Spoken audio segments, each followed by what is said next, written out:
स्वागत है आप सभी भाइयों और बहनों का आज की इस नई वीडियो के अंदर। मेरा नाम है रितेश और आप देख रहे हैं मेरे यूट्यूब चैनल।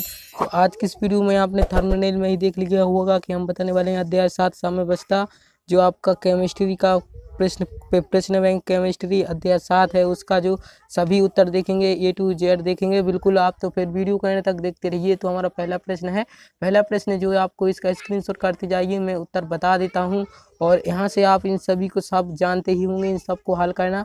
इसका जो हमारा होता है प्रश्न दिया है आपको प्रश्न बैंक में से आप प्रश्न देख सकते हैं। पहला है आपका H2O का संयोग भी अम्ल होता है H3+O, उसके बाद है इस संयोग विचार होता है OH-। उसके बाद इन सभी को आपके संयोग में अम्ल और एक दूसरे का संयोग विचार, इनको स्क्रीनशॉट कर लेना। प्रश्न 1 का उत्तर, उसके बाद हम फर्स्ट 2 का उत्तर दे, यहाँ से आपको इतना स्क्रीनशॉट करना है प्रश्न 2, और यहाँ से पूरा आपको पूरा सॉल्यूशन इस पीडीएफ में देखने को मिल जाएगा। और यहाँ से आप इसको पूरा स्क्रीनशॉट करिए। स्क्रीनशॉट करने को इसलिए बोल रहा हूँ क्योंकि वीडियो बहुत ही ज़्यादा लंबा हो जाएगा, हद से भी ज़्यादा, इसलिए आपको मैं बोल कर नहीं सुना सकता। यहाँ से आप स्क्रीनशॉट कर लीजिए और यहाँ से लिख लीजिए सभी के सॉल्यूशन और फटाफट से इसको प्रैक्टिस कीजिए, क्योंकि जो आपकी जो परीक्षा है बिल्कुल पूरी परीक्षा इसी में से आने वाला है आपका पूरा पेपर। और यहाँ से आपको पूरा का पूरा पेपर इसी में से आपको देखने को मिलेगा। और यहाँ से इसका जो आपको घर बैठकर प्रश्न बैंक का सॉल्यूशन करने को कहा गया है, बोर्ड द्वारा जारी किया गया है। उसके बाद क्वेश्चन नंबर 4 देख लीजिएगा। क्वेश्चन नंबर 4 यहाँ से इतना स्क्रीनशॉट कर लीजिए। और उसके बाद क्वेश्चन नंबर 5, तो क्वेश्चन नंबर 5 में आपको यहाँ पर प्रश्न भी लिखा हुआ है, उत्तर भी लिखा हुआ है, जो आपकी प्रश्न बैंक के सारी आपको यहाँ से इतना पूरा वीडियो एंड तक देखिए, पूरा सॉल्यूशन है बिल्कुल। और यहाँ से यहाँ तक आप स्क्रीनशॉट कीजिए, यहाँ से लेकर के यहाँ तक प्रश्न क्रमांक 5। और यहाँ से इसका जो आपका आंसर निकल के आ जाएगा, यहाँ पर ये जो आपका आंसर है PH 12 का 12 निकल के आपका इसका आंसर निकल के आ जाएगा।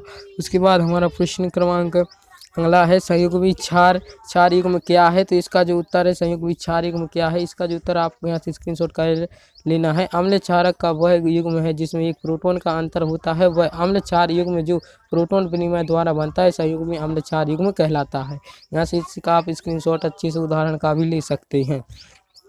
उसके बाद हम नीचे देखते हैं प्रश्न क्रमांक 7, तो प्रश्न क्रमांक 7 है निम्न अवधारणाओं के आधार अम्ल एवं क्षार को परिभाषित कीजिए। तो यहाँ से आपको यहाँ पर अम्ल और क्षार को आर विहीन अम्ल, मतलब इन वो यहाँ पर दिया हुआ है आपके जो प्रश्न, पहले आपको आर ही नियम अम्ल क्या है इसको आपको लिखना है, और आर भी हम क्षार क्या है इसको आपको लिखना है। तो इस क्षार देखिएगा। उसके बाद यहाँ पर दूसरा दिया हुआ ब्रांस्टेट की अवधारणा के अनुसार अम्ल क्षार की परिभाषा यहाँ पर देख रहे हैं। उसके बाद लुईस अवधारणा के आधार पर अम्ल और क्षार की परिभाषा आपको यहाँ पर लिख लेना, स्क्रीनशॉट कर लेना है। और लुईस अवधारणा के आधार पर अम्ल और क्षार की परिभाषा। उसके बाद हम आगे देखते हैं। उसके बाद प्रश्न क्रमांक 8 है ओस्टवाल्ड का तन्यता नियम क्या है, तो यहाँ से आपको यहाँ से इसका जो यहाँ पर लिखना है इतना ही स्क्रीनशॉट कर लेना है, इसका उदाहरण सहित उत्तर है। उसके बाद प्रश्न क्रमांक 9 पीएच स्केल से आप क्या समझते हैं, पीएच स्केल की परिभाषा और परिभाषा को उसको अच्छे से समझाना है, उत्तर समझाइए। तो यहाँ से आपको पीएच स्केल के बारे में लिखना है।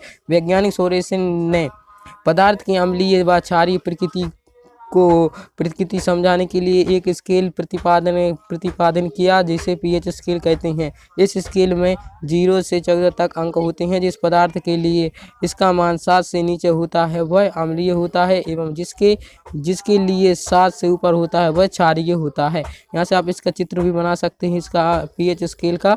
अगर पूरा आपको चित्र को ध्यान में रखना है और ऊपर वो जब सब कुछ चित्र के आधार पर ही लिखना है। अगर यहाँ पर 7 पर होगा मान तो वो उदासीन होगा, और इधर अगर इस तरफ होगा 7 से तो अम्लीय होगा, और इस तरफ होगा 14 की तरफ तो क्षारीय होगा। ठीक है। उसके बाद है पीवी। उसके बाद 10वां क्वेश्चन है, आप यहाँ से इसका आंसर लिख लेना है। और उसके बाद पीएच के लिए विलेयता एस गुणनफल केपी के मध्य संबंध। ठीक है। इसके यहाँ पर आपको यहाँ से सूत्र लिख लेना है पहले उसका, फिर उसका यहाँ पर आपका आंसर निकल के ये आ जाएगा कि SP बराबर 4S3। उसके बाद यहाँ से आगे बढ़ते हैं प्रश्न क्रमांक 11। तो प्रश्न क्रमांक 11 का उत्तर हम देखते हैं। प्रश्न क्रमांक पीएच को परिभाषित कीजिए एवं पीएच OH के P के W के मध्य संबंध लिखिए। ये जो आपको प्रश्न है, तो पीएच मान आपको यहाँ से इस तरह स्क्रीनशॉट कर लेना है। उसके बाद यहाँ से पूरा स्क्रीनशॉट करते जाइएगा, क्योंकि वीडियो बहुत ही ज़्यादा लंबा हो रहा है। यहाँ से आपको इतना यहाँ तक लिखना है। उसके बाद ये जो आपका आंसर है निकल के सामने पूरा आ जाएगा। और उसके बाद यहाँ से इसको आपको अच्छे से लिख लेना है पूरा एक ही बार में। और हम अगले अध्याय की वीडियो जल्दी ही डाल देंगे। और यहाँ पर हमारा प्रश्न क्रमांक मतलब 14वें नंबर का प्रश्न है, जो यहाँ से इसका जो आपको लिख लेना है, लवण जल अपघटन क्या है, एक उदाहरण दीजिए। तो लवण जल अपघटन, किसी लवण को जल में घोला जाता है तब वह जल से क्रिया करके फलस्वरूप अम्ल और क्षार पुनः उत्पन्न करता है। जल व लवण की क्रिया उदासीनीकरण की विपरीत अभिक्रिया है। सभी लवण प्रबल विद्युत अपघट्य होती हैं, इसलिए जल में पूर्णतः आयनित हो जाती हैं। ये जो आपका है पूरा यहाँ से आपको उदाहरण सहित लिख लेना है। उदाहरण भी आप देख सकते हैं यहाँ पर दिया हुआ है। तो NaCl Na2 यदि लवणों का जलीय विलयन अम्लीय होता है, उनका उदाहरण है सभी का। उसके बाद हमारा 15 है, जल अपघटन की कोटि मात्रा क्या है। तो यहाँ पर आप देखिए, किसी लवण के जल अपघटन की क्रिया में साम्यावस्था होने तक संपूर्ण लवण का जो प्रतिशत जल अपघटित होता है, इसे लवण का अपघटनांक या जल अपघटन की कोटि मात्रा कहते हैं और H से प्रदर्शित करते हैं। H का यहाँ पर सूत्र भी दिया हुआ है, H बराबर लवण के जल अपघटित मूलों की संख्या बटे लिए गए लवण के संपूर्ण मूलों की संख्या।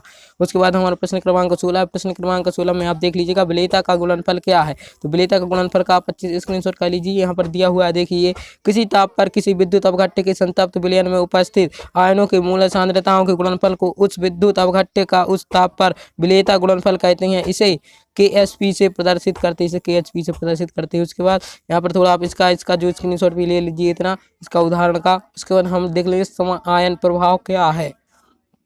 प्रश्न है हमारा, सम आयन प्रभाव क्या है। तो प्रश्न सम आयन प्रभाव क्या है। सम आयन युक्त प्रबल विद्युत अपघट्य की उपस्थिति में दुर्बल अपघट्य की वियोजन की मात्रा घट जाती है, इसकी प्रक्रिया को सम आयन प्रभाव कहते हैं। आप यहाँ से थोड़ा यहाँ पे जो है आपका थ्योरी लिखने के बाद थोड़ा यहाँ पर स्क्रीनशॉट कर लीजिए इसका, क्योंकि ये आपको जरूर लिखना है, क्योंकि इससे आपके अंक नहीं कटेंगे। ये नीचे उदाहरण में थोड़ा समझाना है अभिक्रिया रिएक्शन करके। और यहाँ पर फिर हमारा अगला प्रश्न, द्रव्य अनुपात क्रिया का नियम लिखिए। तो यह पूरा सही है।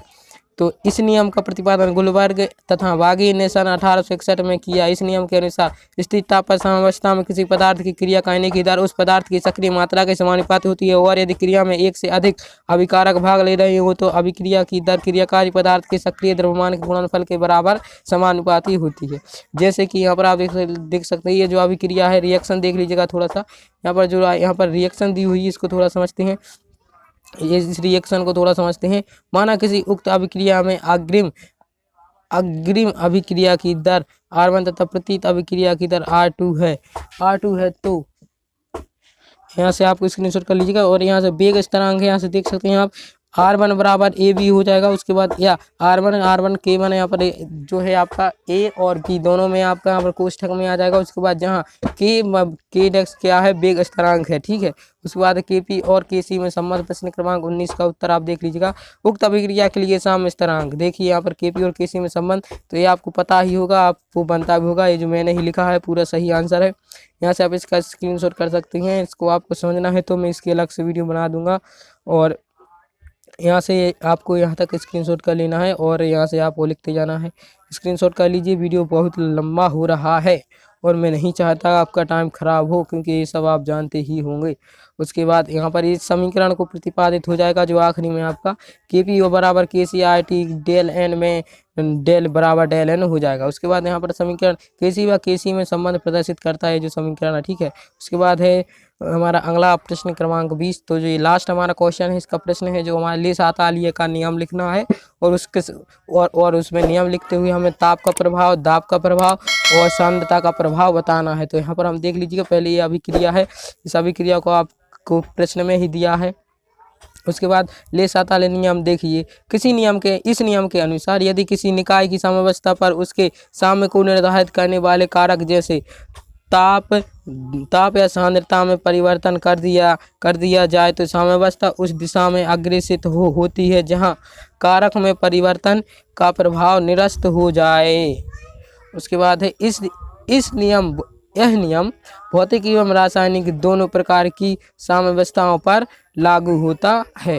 उसके बाद है अमोनिया व विधि द्वारा निर्माण। उदाहरण अमोनिया का हैबर विधि द्वारा निर्माण। तो यहाँ से आप जो है आपका रिएक्शन है, आप देख सकते हैं, इसका जो आप रिएक्शन भी लिख सकते हैं पूरा। उसके बाद है दाब का प्रभाव। तो दाब का प्रभाव आपको यहाँ से इतना स्क्रीनशॉट करके यहाँ तक लिख लेना है, दाब का प्रभाव यहाँ से स्क्रीनशॉट कर लीजिए पूरा।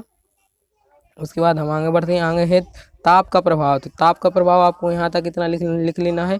और उसके बाद हमारा सांद्रता का प्रभाव जो आपको लिखना था, तो सांद्रता का प्रभाव आपको यहाँ से इतना स्क्रीनशॉट कर लीजिए और पूरा आंसर सही है। उसके बाद हमारा अध्याय समाप्त होता है। तो वीडियो यूज़फुल हुई तो वीडियो को लाइक कर देना, चैनल पर पहली बार आए हैं तो चैनल को सब्सक्राइब कर लेना। ऐसी ही कोई और नई वीडियो के लिए इससे पहले कि जितने भी चैप्टर है केमिस्ट्री के हम पहले ही खत्म कर चुके हैं, आप हमारे प्ले लिस्ट में जाकर पूरा देख सकते हैं।